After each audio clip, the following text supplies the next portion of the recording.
What's your level of concern about these consumer confidence numbers, which are pretty poor, even digging through some of the internals?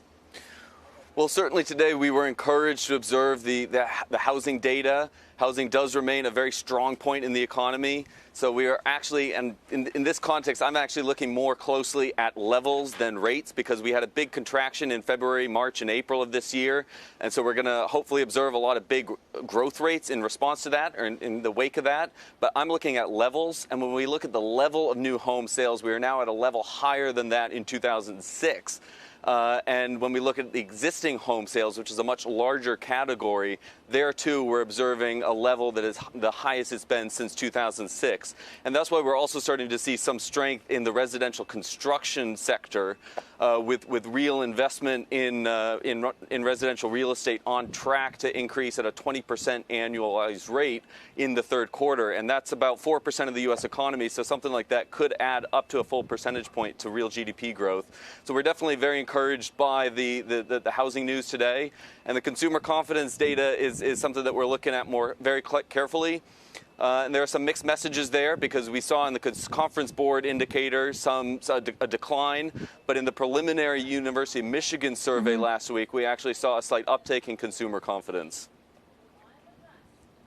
Tyler, no question the housing numbers are amazing, and you just outlined some of the reasons. There's a boom there, and the stock market is at a record high. But the nearly 30 million Americans that are receiving unemployment benefits right now are not buying housing, and they're not buying stocks. So it does feel a bit lumpy out there, given some of the economic situations that we have going on with unemployment.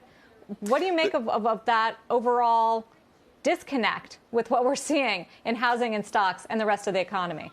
There's no doubt that in March and April of this year, the U.S. economy, and indeed the global economy, was hit by the worst macroeconomic shock in decades. And we have observed a very sharp rebound from those March-April lows, a sharper rebound than I think anyone was expecting, and that's also reflected in forward-looking equity markets. But there's no doubt that there remains a long ways to go before we get back to the overall levels that we observed before this adverse shock hit. And that's precisely why we've been very, very disappointed to observe little action on the part of Congress. I'm frankly baffled that Congress would be recalled from recess and recalled on a weekend to discuss a bailout for the United States Post Office, but would not be recalled to discuss and vote on a reload of the Paycheck Protection Program, to vote on a continuation of enhanced unemployment insurance benefits, to vote on an employee retention tax credit, to vote on state and local aid to prevent layoffs among essential service providers.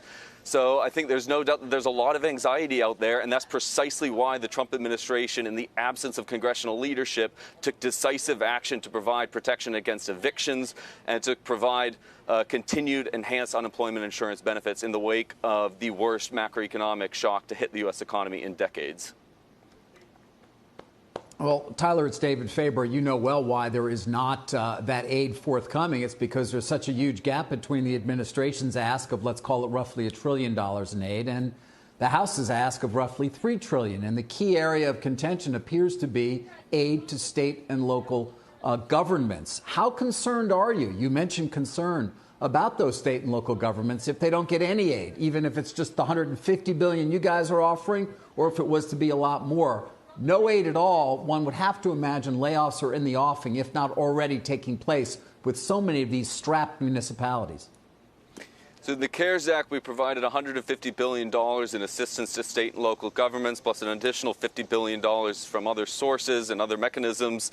And more recently, the Republicans proposed relaxing some of the restrictions on spending that money and providing additional flexibility. And my colleagues, the Chief of Staff and the Treasury Secretary, have put on the table an additional $200 billion in support for state and local governments. And look, as the Treasury Secretary has said, this doesn't have to be the final word on this issue.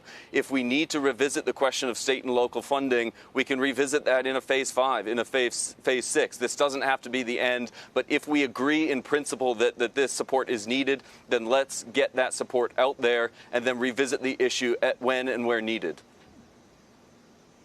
So then why is the Senate on vacation? I'm afraid that would have to be a question to our counterparts on the Hill.